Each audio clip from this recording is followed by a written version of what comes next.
Assalamu alaikum. Good morning, ladies and gentlemen, because it's good morning in Bangladesh, 7 a.m. So, around the world is good morning, except America, North America. So, নিশ্চয় ভালো আছেন আপনারা। আমার আজকের ভিডিওর subject হলো political স্টান্টবাজি of Awami League ও শেখ হাসিনা ও ইন্ডিয়া।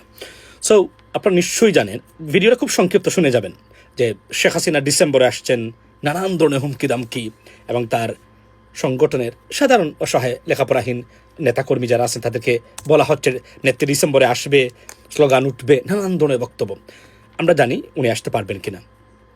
আসতে গেলে যে একটা পয়েন্ট উনার দরকার, সেইটা আরও 1 মিলিয়ন বছর পিছনে আছে এই মুহূর্তে পর্যন্ত উনার অনুকূলে নাই। সুতরাং অলমোস্ট ইট ইস মোস্ট আনলাইকলি এবং ইম্পসিবল, রাইট? মৃত্যুদণ্ডের দড়ি ঝুলছে এবং আমরা বলছি যে উনি আসবেন, এটা পলিটিক্যাল স্টান্টবাজি উনার সবার বা তাদের। আওয়ামী লীগ এটাই মনে করে যে তারা যে 17 বছর রাজনীতি করে গেছে, যা দিয়ে ধ্বংস হয়ে গেল, এটা আবার রিপিট করতেছে প্রতিদিন, যে এভাবেই মনে হয় রাজনীতি বাংলাদেশে করা যাবে, আবার ফিরে আসা যাবে। It's not possible.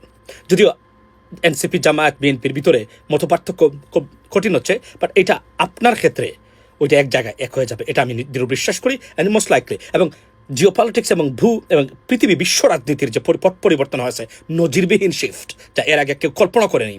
It's almost impossible that Bangladesh will be a place for you, Prime Minister. I can tell you that, right? Still, আপনারা বলছেন আসবেন। কিন্তু ভারতীয় মিডিয়া, নরেন্দ্র মোদীর মিডিয়া, পকেটে থাকা মিডিয়া, ঠিক 71 ডিবিসি এবং সময় টিভি যেভাবে শেখ হাসিনার পকেটে ছিল, সেই মিডিয়া এবং গদি মিডিয়া যাকে বলে, আম্বানির চ্যানেল, তারা কি বলছে শেখ হাসিনা আসতে পারবেন কিনা দেখে নিন। শান্তি একটু পেয়ে একটু শান্তিতে ঘুমান। এই দৌড়চাপার পুলিশের দরপা করার মারামারি এবং নির্যাতনা হয়ে শান্তিতে ঘুমান, এগুলো আমি আপনাদের জন্য দিলাম, নিরীহ বাংলাদেশি যারা আছেন তাদের জন্য। আপনারা জানেন যে ফার্স্ট পোস্ট পালকি শর্মা খুব চুলকানি ওনার বাংলাদেশ নিয়ে, রাইট? নরেন্দ্র মোদীর নাম্বার 1 চ্যানেল। আপনার কিসের পরে? এই রিপাবলিক বাংলার পরেই তাদের অবস্থান। এটা আম্বানি মালিক। তারা শেখ হাসিনা আসতে পারবেন কিনা কি বলছে সুস্পষ্টভাবে আজকের ভিডিও, ঠিক আছে? লোক edit on cooperation. We are unlikely to see that again.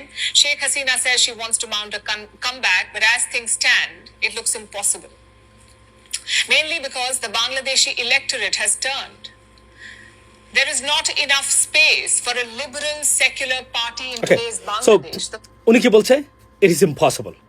আপনারা কি হিসাব মিলাইতে পারছেন এখন? হিসাব কি মিলছে? পালকি শর্মা যে হম্বিতম্বা, মনে রাখবেন সৌদি প্যাক্ট ঘোষণার পরে total ভারতীয় tone completely went silent. Yeah. That's it. Completely change হয়ে গেছে এটা। A pin of silence right now in India. সব শেষ। এবং এটাতে আজকের যে খবর, এটা আমি ইন ডিটেইলস আমার ইউটিউবে বা অন্য সময় আজকেই একটা সময় করে আমি বের করে I will try to talk about this, because এই যে এখন আজকের যে পত্রিকাতে সব খবরে আছে, যে বাংলাদেশ জয়েন টার্কি চাচ্ছে বাংলাদেশ এখানে জয়েন হোক, এবং ইটস কনসার্নিং ফর ইন্ডিয়া। এটা টাইমস অফ ইন্ডিয়া থেকে সব জায়গায় আজকে এসেছে। That's what is, that's the reality. Sheikh হাসিনার ফিরে আসা তো সহজ না। উনি যদি এতটাই সাপোর্ট থাকতো তার ভারতে বসে ওনাকে রাজনীতি করতে হলো না। She was desperate to move to the United Kingdom. She could not do that. Why? No one has any kind of willingness to accept her.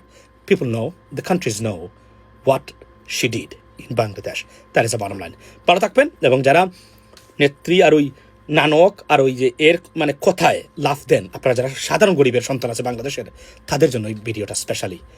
ভারতীয় মিডিয়া যারা সবার আগে এটা ধারাবাহিকভাবে বাংলাদেশকে কাভার করে থাকে, নরেন্দ্র মোদীর গরিমিয়া, তারা বলছে ইট ইস ইম্পসিবল। ভিডিওটা আবার দেখে নেবেন, ওই ক্লিপটা যেটা আমি বাজিয়ে শুনিয়েছি আপনাদেরকে।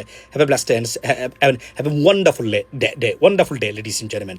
আসসালামু আলাইকুম।